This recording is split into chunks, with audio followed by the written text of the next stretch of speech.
Un tema que vamos a estar trabajando en esta parte de la materia son los diagramas de flujo de datos. Un diagrama de flujo de datos es la representación gráfica de un algoritmo y por su facilidad de lectura son usados como introducción a los algoritmos, descripción de un lenguaje de programación, incluso descripción de procesos a personas ajenas a la computación. Los diagramas de flujo de datos utilizan una sintaxis para hacer la representación gráfica del algoritmo. Dichos símbolos se explican a continuación. En un orden de arriba hacia abajo tenemos la elipse para representar el inicio y el fin del diagrama de flujo de datos. El rectángulo para representar una operación o un proceso. El símbolo de entrada o salida que vendría a ser un paralelogramo.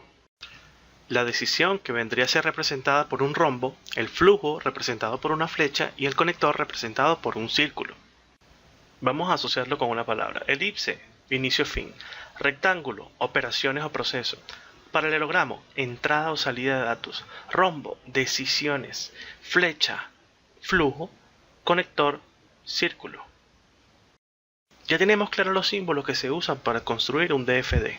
Ahora vamos a trabajar cómo se construye el DFD. Primero está la fase de análisis del problema, donde vamos a descubrir cuáles son los datos que vamos a necesitar, cuáles van a ser las fórmulas que pueden intervenir o que pueden modificar estos datos y cuáles van a ser las operaciones necesarias para conseguir la solución del algoritmo. Pensar detenidamente qué hace y cómo podemos dar solución son las preguntas que debemos hacernos durante esta fase. Lo segundo que debemos hacer, ya teniendo un buen análisis del algoritmo, es realizar la elaboración o la construcción gráfica de dicho algoritmo a través del diagrama de flujo de datos. Un diagrama de flujo de datos se construye y se lee de arriba hacia abajo y de izquierda a derecha. Lo tercero que debemos hacer es probar su funcionamiento a través de una corrida en frío. Vamos a elaborar un DFD que sume dos números cualesquiera. Paso número 1, análisis del problema. Lo primero que necesitamos es solicitar esos dos números que queremos sumar. Para poder manipular dichos números debemos guardarlos en unos elementos que se conocen como variables. En este caso la vamos a llamar n1 y n2. Vamos a crear una tercera variable llamada suma que va a contener el valor de la suma de n1 más n2. Y por último debemos mostrar el resultado. Una vez completo el análisis pasamos al segundo paso, que es la construcción del diagrama. Para ello haremos uso de la simbología descrita anteriormente. Comenzamos con la elipse para declarar el inicio del diagrama, seguido de una flecha para orientar el flujo. Luego invocamos al paralelogramo de tipo romboide para indicar salida de datos, en este caso un mensaje. Ojo al detalle que los mensajes en salida deben estar entre comillas. Luego de la flecha correspondiente nuevamente invocamos un romboide, en este caso para indicar la entrada de datos. Aquí tenemos la variable n1 y n2 para almacenar el número 1 y el número 2 que estamos solicitando previamente. Continuamos con una flecha y seguidamente un rectángulo. En su interior vamos a colocar la operación, donde la variable suma va a contener el valor de n1 más n2. En el proceso estamos utilizando un operador aritmético, el más, y un operador de asignación, la flecha. Ojo al detalle que en este tipo de operaciones primero sucede lo de la derecha y luego se le asigna el valor a la variable suma. Por último, nuestro análisis dice que debemos mostrar el resultado obtenido. Nuevamente utilizamos el romboide para salida de datos y mostramos el mensaje, entre comillas, el resultado es suma, donde el mensaje, el resultado es, va entre comillas y la variable suma va fuera de las comillas, para que pueda mostrar el valor que contiene la variable suma. Y como el diagrama ya ha terminado, debemos invocar una elipse para simbolizar el fin del diagrama. Vamos a repasar este diagrama. La elipse para simbolizar el inicio.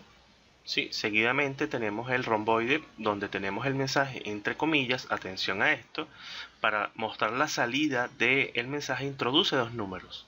Luego de eso tenemos las variables n1 y n2 para simbolizar la entrada de datos a dichas variables. Luego de eso tenemos el proceso donde estamos diciendo que lo que sucede a la derecha, es decir, n1 más n2 se le asigna a la variable suma. ¿Sí? Se le asigna el valor de n1 más n2 a la variable suma. Esa misma variable la mostramos luego del mensaje entre comillas que tenemos el resultado es, ¿no? Y ponemos el nombre de la variable. Atención que las comillas cierran antes de mostrar la variable. Y para finalizar, mi símbolo de elipse con la palabra fin en su interior. Nuestro tercer y último paso es la corrida en frío de nuestro diagrama para probar su funcionamiento. Para correr en frío un diagrama, lo primero que debemos hacer es extraer todas las variables que encontremos en el diagrama. En este caso serían la variable n1, la variable n2 y la variable suma. Una vez identificadas todas las variables del diagrama, vamos a proceder a recorrer nuestro diagrama entregando valores reales. El diagrama dice que hay un mensaje que nos invita a introducir dos números. Bueno, vamos a introducir el número 22 para n1 y el número 8 para n2. Sabemos que al introducir los números fueron almacenados en la variable n1 y n2. ¿Por qué? Porque nos los indica su símbolo siguiente. Ahora vamos a proceder a realizar el proceso de asignación, donde vamos a sumar n1 más n2 y ese valor se lo vamos a dar a la variable suma. Entonces sería 22 más 8, 30. Para este momento nuestra variable suma ahora tiene el valor de 30. Seguidamente pasamos a mostrar el mensaje, el resultado es, más lo que está contenido dentro de la variable suma. Entonces nuestro diagrama mostraría el mensaje, el resultado es 30. Y finalizamos. Vamos a hacer otra corrida al frío con dos números diferentes. Comencemos.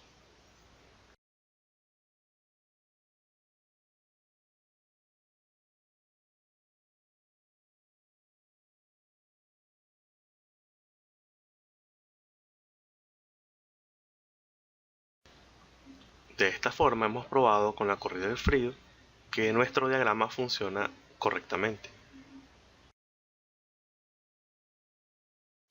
Vamos a crear un segundo DFD, esta vez para identificar si eres mayor de edad. Procedemos con el análisis del problema. Debemos hacer solicitud de la edad, debemos crear una variable para almacenar esa edad, debemos comparar la edad con el criterio de mayoría de edad, en este caso, si es mayor o igual a 18. Luego, en caso de que sea mayor, mostrar el mensaje eres mayor y en caso contrario, mostrar el mensaje eres menor aún. Hasta aquí tenemos un DFD muy parecido al anterior, donde solicitamos la edad y la almacenamos dentro de una variable. Una vez almacenada la edad dentro de la variable, debemos preguntar si el contenido de esa variable es mayor o igual a 18, porque esta decisión nos va a permitir identificar qué mensaje le vamos a mostrar. Si le vamos a mostrar el mensaje de eres mayor o si le vamos a mostrar el mensaje de eres menor aún. Esto lo hacemos con el rombo y en su interior colocamos la variable edad, el símbolo o los operadores mayor o igual 18 y esto se lee en forma de pregunta. Dice, edad es mayor o igual a 18. En caso de que sea sí, sigue la flecha hacia abajo. En caso de que sea no, sigue la flecha a la derecha. ¿Edad es mayor o igual a 18? Sí. Entonces el mensaje de salida es eres mayor entre comillas y procedemos a terminar nuestro diagrama de flujo. Ahora construimos el otro camino en caso de que edad no sea mayor o igual a 18.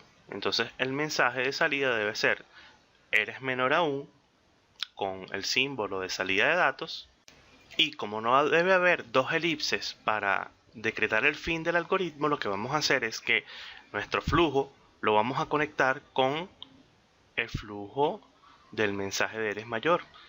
Las flechas solo se conectan con las flechas y no lo conecto más arriba porque de lo contrario mostraría ambos mensajes, tanto el de eres mayor o el de eres menor. Por lo tanto, lo conecto justo antes del fin del algoritmo. Procedemos a hacer un repaso. Inicio. Solicitamos la edad con las comillas. Almacenamos eso dentro de una variable. ¿Sí? Atención, entrada y salida, entrada y salida. El símbolo de salida de datos tiene las comillas y el de entrada no tiene comillas. Preguntamos si la edad es mayor o igual a 18. ¿Por qué preguntamos eso? Bueno, porque es nuestro criterio para saber si la persona es mayor de edad o no. Además que esto es lo que identifica qué mensaje voy a mostrar. Si el mensaje es positivo, mostraría eres mayor, es decir, que sería 18, tendría 18 o más. Y finalizo mi algoritmo. En caso contrario de que no tenga 18 o más, quiere decir que es menor de edad. Entonces le muestro el mensaje, eres menor aún, y luego conecto mis flujos, mi flecha. El tercer paso es hacer la corrida del frío, por lo que vamos a extraer la única variable que tenemos aquí, que es la variable edad, y vamos a ver cómo se comporta el diagrama según le vaya introduciendo datos.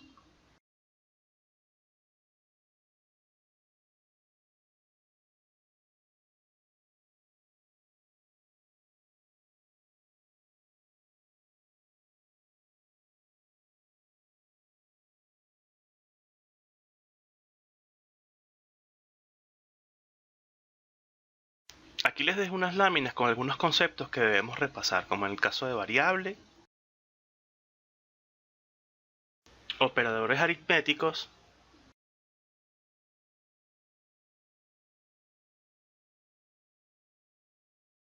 operadores relacionales,